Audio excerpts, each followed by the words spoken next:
Hello everyone, it's Kirti Sharma from Raghuvansh Convent School. I will teach you SS class 10. Now today we are starting our histories chapter. In our previous class we are starting this chapter. Now we have continued this chapter. So today we are studying about establishment of nationalism, the object of establishment of National Congress and the development of the nationalism, liberalism and actualism. So now we are starting. अब हमें इसमें सबसे पहले हम देखेंगे कि establishment of national Congress यानी हमारी जो नेशनल कांग्रेस है उसकी स्थापना या उसका स्टैब्लिशमेंट कैसे हुआ। तो बताते हैं कि 1870 से लेके 1880 तक जो पीपल्स थे वो पॉलिटिकली पूरे अवेयर हो चुके थे, यानी उनको जो पॉलिटिक्स थी उसकी पूरी अच्छी से जानकारी होने लगी थी। और जानकारी होने के साथ साथ वो क्या करने लगे थे, अपने आप को उस फील्ड में और डेवलप करने लगे थे। अब 1885 आते आते क्या हुआ था कि काफ़ी सारे जो हमारे पॉलिटिकल ऑर्गेनाइजेशंस थे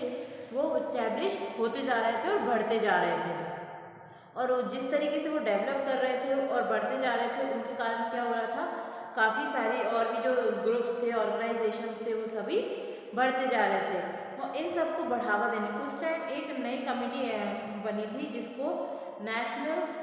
कांग्रेस कमेटी बोलते हैं। उस कमेटी की बेसिकली जो इस्टेब्लिशमेंट था उसका एक ऑनर जो दिया जाता है वो एक ब्रिटिश ऑफिसर एओ हूम को दिया जाता है, जो कि ब्रिटिश के ऑफिसर थे। उनका मानना था कि जो एक लिबरलाइजेशन यानी एक पॉलिटिकल जो खाई आ गई है, मतलब लोगों के और नेताओं के बीच में जो एक पॉलिटिकल खाई आ गई है वो उसको ख़त्म करना चाहते थे। इसलिए वो क्या कर रहे थे, उन्होंने नेशनल कांग्रेस ऑर्गेनाइजेशन की स्थापना की थी। वो ये चाहते थे कि लोग जो हैं वो मतलब अग्रेसिव ना हो, जो भी काम करें वो पोलाइटली करें, शांति से करें। इसलिए उन्होंने एक ऐसा संगठन बनाया जो कि सिर्फ देश के हित के लिए काम करता था, यानी वो सिर्फ अपनी कंट्री को बेनिफिट देने के लिए ही काम करते थे, अपनी कंट्री के प्रॉफिट के लिए काम करते थे और दूसरे कोई भी काम नहीं करते थे। तो इसी तरीके से एओ हमने इंडियन नेशनल यूनिट की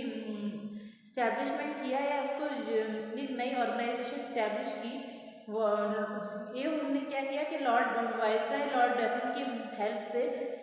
उन्होंने 25 से लेकर 31 दिसंबर 1885 में उन्होंने ये डिसाइड किया कि पुणे में इंडियन नेशनल यूनिट जो थी उसकी एक बैठक, जिसे कह सकते हैं बैठक होगी। उसमें क्या होगा कि जो भी मतलब जो भी वहाँ पर सम्मेलन वगैरह होने थे वो सब क्या है, उसमें उनका एक ही मोटिव था कि किसी भी तरीके से पॉलिटिकल व्यूज़ यानी पॉलिटिकल डेवलपमेंट किया जा सके, क्योंकि जितना ज़्यादा पॉलिटिकल डेवलपमेंट होगा लोग उतने ज़्यादा अवेयर होते जाएंगे। तो उन्होंने ये निश्चित कर दिया कि ये जो बैठक होनी थी वो कहाँ होनी थी, पुणे में होनी थी। इंडियन नेशनल यूनिट का जो भी सम्मेलन होना था यानी जो भी कॉन्वर्सेशन होनी थी वो कहाँ डिसाइड हुई थी, पुणे में हुई थी। लेकिन सडनली लास्ट मोमेंट पे क्या हुआ था, ये चेंज हो गई थी। ये चेंज होकर कहाँ पर, मुंबई में कर दी थी। इसलिए फिर ये जो कॉन्वर्सेशन हुई थी ये कहाँ हुई थी, 28 दिसंबर 1885 में गोकुल दास तेजपाल संस्कृत कॉलेज जो कि मुंबई में था उसमें ये कॉन्वर्सेशन हुई थी। और इसमें क्या था, जो होम थे उन्होंने सजेस्ट किया था कि इंडियन नेशनल कांग्रेस जो है वो भारतीय यानी भारतीय नेशनल कांग्रेस के नाम से जानी जाए। तो उसका इंडियन नेशनल कांग्रेस रख दिया गया था, उसका नाम बदल के। तो इसी तरीके से कांग्रेस के जो फर्स्ट जो उनका कॉन्वर्सेशन हुआ था उसका जो लीडर था यानी उसका जो चेयरमैन था वो किसको बनाया गया था, व्योमेश चंद्र बनर्जी को उसका क्या नेशनल कांग्रेस का कॉन्वर्सेशन का प्रेसिडेंट बनाया गया था उस टाइम पर 1885 में। जो गोकुलदास तेजपाल संस्कृत कॉलेज में जो उनकी कॉन्वर्सेशन हुई थी उसमें उन लोगों ने सबने डिसाइड किया कि जो उनके प्रेसिडेंट होंगे वो कौन होंगे, व्योमेश चंद्र बनर्जी होंगे। उसके बाद अब हमारी जो कांग्रेस थी उसके मेन मोटिव्स क्या क्या थे, यानी उसका जो ऑब्जेक्टिव, उसके उद्देश्य क्या क्या थे। तो जो हमारे हिस्टोरियंस हैं वो बिलीव करते थे कि जो एओ हूम थे वो ब्रिटिश गवर्नमेंट से थे। इसलिए वो क्या करते थे कि उन्होंने ये जो नेशनल कांग्रेस स्टैब्लिश की थी उनका मेन मोटिव यही था कि वो क्या है, एक रिकवरी यानी एक सुरक्षा कवच की तरह वो ब्रिटिशर्स की हेल्प करती थी कांग्रेस। और इसीलिए हूम नहीं चाहते थे कि हूम का मोटिव यही था कि वो नहीं चाहते थे कि जो मतलब जनता है या जो लोकल पीपल्स हैं वो किसी भी तरीके से गवर्नमेंट से नाराज़ हो या उनसे गुस्सा हो और गुस्से में कुछ भी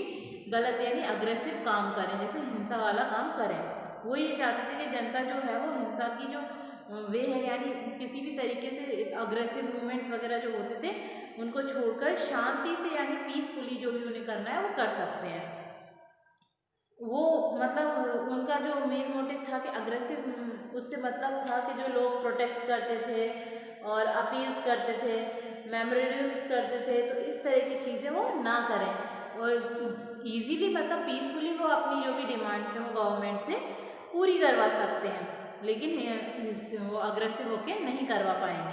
तो जो कांग्रेस के जो लीडर्स थे उन्होंने क्या किया, एवं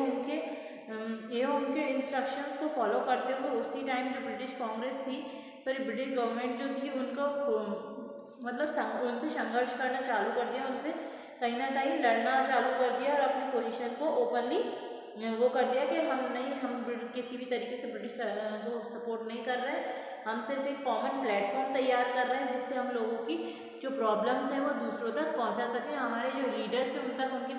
मेन जो हमारी जनता है उनकी प्रॉब्लम्स पहुंचा सकें, ताकि उनकी जो प्रॉब्लम्स है वो इजीली सॉल्व हो सके। उसके बाद काफ़ी सारे जो नेशनलिज्म मूवमेंट्स हुए थे और उस टाइम पे जो नेशनलिस्ट की जो भावना थी वो कहीं ना कहीं हर क्लास के पीपल में बढ़ रही थी या बहुत ज़्यादा भड़की हुई थी। तो उस टाइम पे काफ़ी सारे जो देश में मतलब पॉलिटिकल हलचल्स होने लगी थी, नेशनल मूवमेंट्स होने लगे थे और जो काफ़ी सारी जो और भी पार्टियां थी, जैसे जो कि सेंट्रलाइज पॉलिटिकल पार्टियां थी वो भी अपने ऑर्गेनाइजेशन लेके आने लगी थी। तो इस तरीके से क्या है वो धीरे धीरे कहीं ना कहीं कांग्रेस जो है वो बढ़ता जा रहा था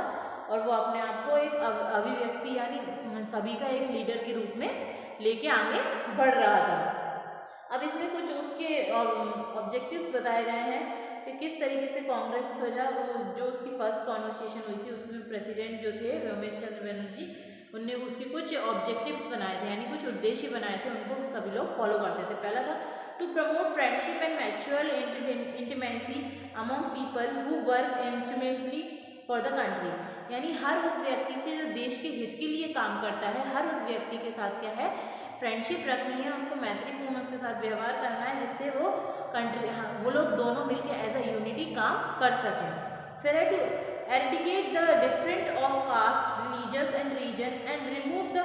prejudice through friendship and direct contact to develop unity and nationalist feeling which were developed during the administration regime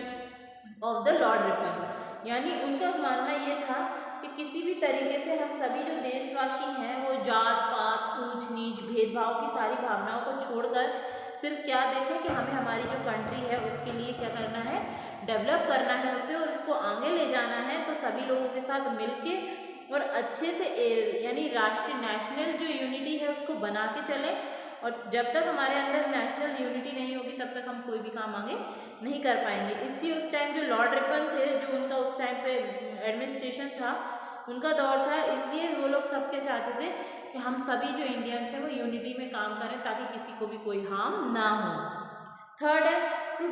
document the contemporary and burning problems of India. उस टाइम जो मेन इंडिया की जो प्रॉब्लम्स थी यानी जो हमारा India है जो उस टाइम की जो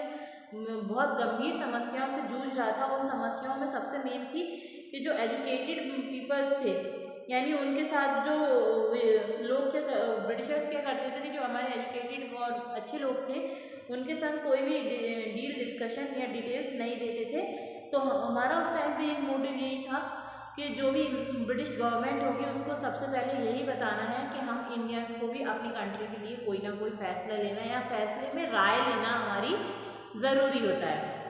तो वो उसको फॉलो करें। उसके बाद क्या हुआ, to chart a programme of political activities and public goods for next 12 years, कि एक ऐसा चार्ट या एक ऐसा दिशा या तारीख निश्चित की जाए जिसमें 12 महीनों के जो देश में जो राजनीतिक लोकहित के मतलब जनता के हित के जो काम होते हैं वो सारे पूरे किए जाए और उसमें उनका निर्णय करना यानी उनका निर्णय जो भी उनके जो कार्य होंगे, जो काम होंगे, जो भी उनके लिए डिसीजंस लेने होंगे वो सबका काम भी कहीं ना कहीं नेशनल कांग्रेस को दिया जाए। उसके बाद very soon this organisation took the shape of national level organisation and became an expensive of feelings of India। उसके बाद क्या हुआ कि धीरे धीरे ही सही, लेकिन इसने क्या किया कि ये जो ग्रुप था यानी ऑर्गेनाइजेशन था,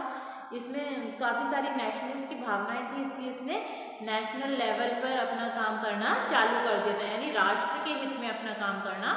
चालू कर दिया था। उसके बाद आते हैं हमारा थर्ड पॉइंट, जो कि है the development of nationalism, liberalism and extremism.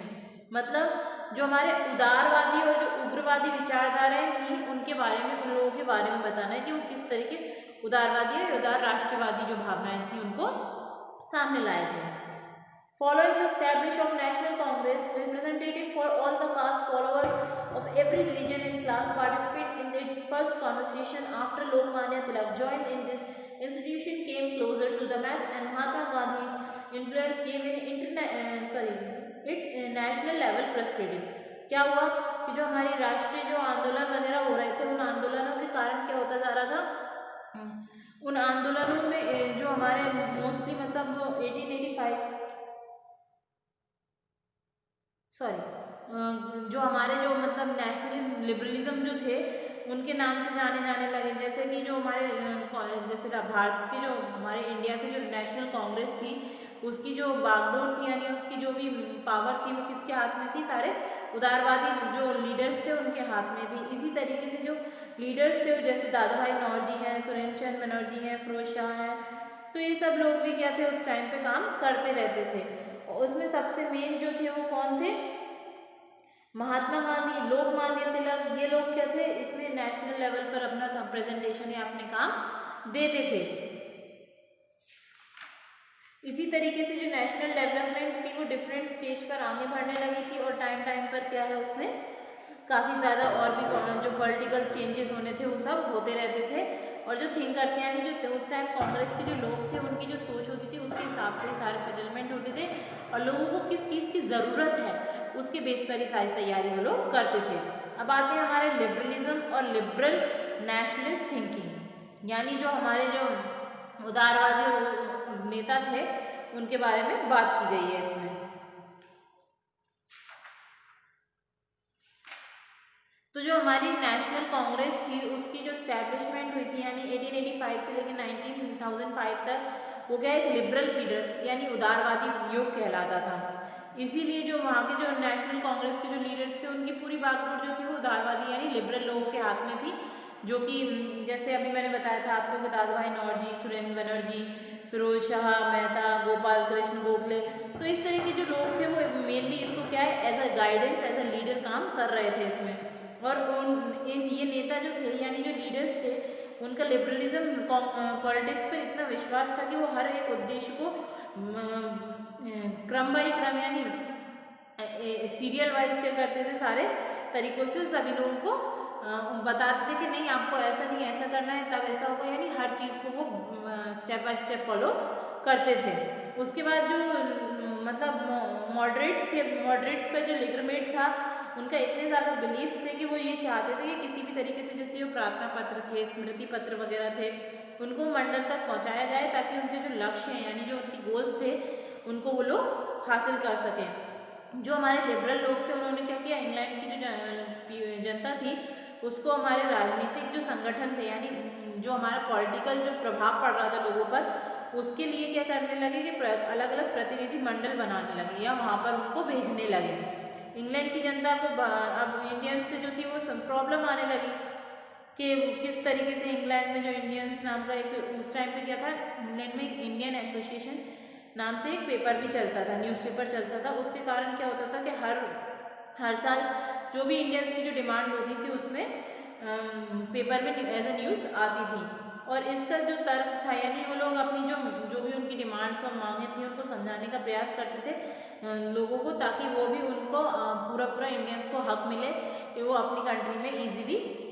Survive कर सकें। और ये जो उनके जो प्रोग्राम्स होते थे ये क्या एक मूवमेंट के रूप में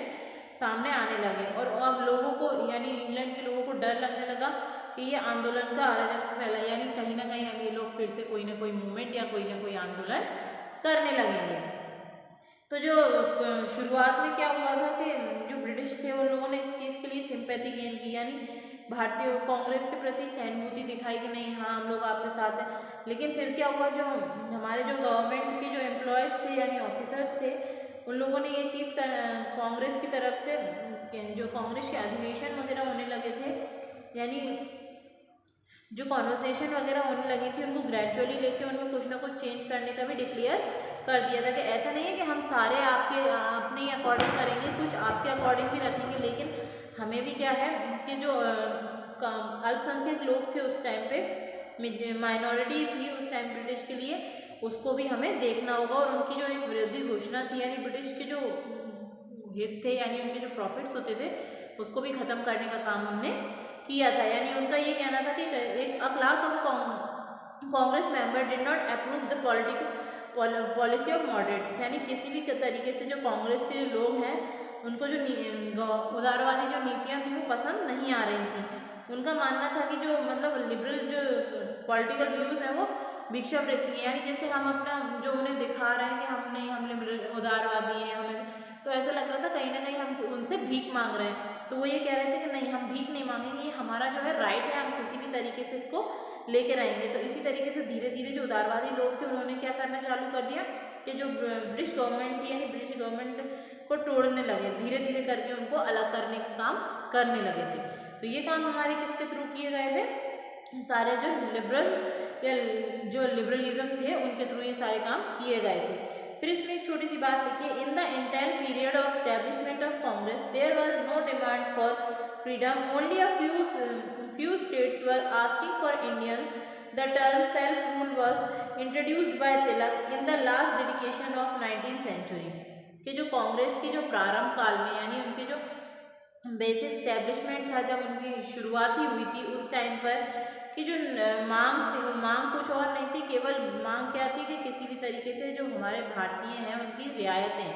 हमारा जो फ्रीडम है वो हमें दे दिया जाए। इसीलिए 19th सेंचुरी के लास्ट में क्या हुआ कि तिलक ने स्वराज शब्द का प्रयोग किया। स्वराज यानी हमें हमारा राज्य वापस चाहिए। तो इसी तरीके से उन्होंने क्या किया था, काफ़ी अलग अलग इम्पॉर्टेंट काम किए थे ताकि हमारी कंट्री को वो लोग फ्रीडम दिला सकें। तो आज हमारे मेन 3 ये पॉइंट्स थे। पहले हमने पढ़ा कि किस तरीके से नेशनल कांग्रेस की स्टैब्लिश किया गया, फिर उसके क्या क्या ऑब्जेक्टिव्स थे, और फिर किस तरीके से लिबरल जो नेशनलिज्म थी उसकी भावना को आगे लेके आए। और बाकी पार्ट हम नेक्स्ट वीडियो में देखेंगे। Thank you for watching the video.